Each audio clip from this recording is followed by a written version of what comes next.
If consumer spending is solid and business investment has been slowed by uncertainty, I'd like to get your thinking on what a Fed rate cut would do.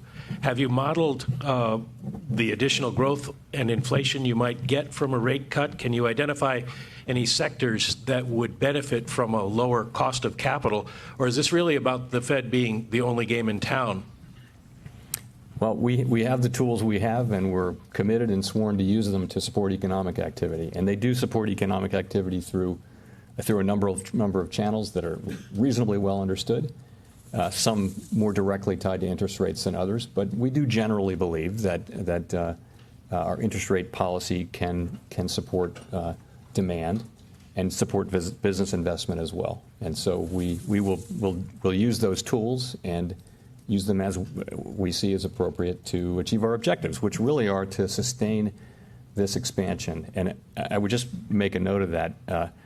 The reason why we say sustain the expansion is you're seeing now for the first time,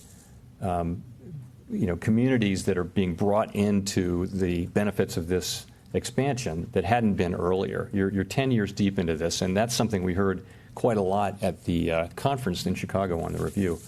And I just would say that's why we think it's one of the reasons why we think it's so important to sustain the expansion, keep it going, because we really are benefiting groups that haven't seen this kind of prosperity in a long time. But given your description of the cross currents, do you think Fed policy can solve those problems?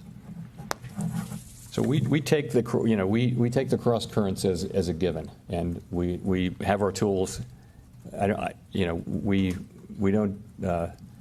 We react to anything in principle that could undermine our achievement of our dual mandate goals, maximum employment, stable prices, is worthy of our attention and can call forth a policy response.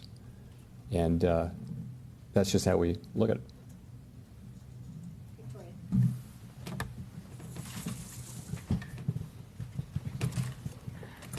Hi, Victoria Guido with Politico.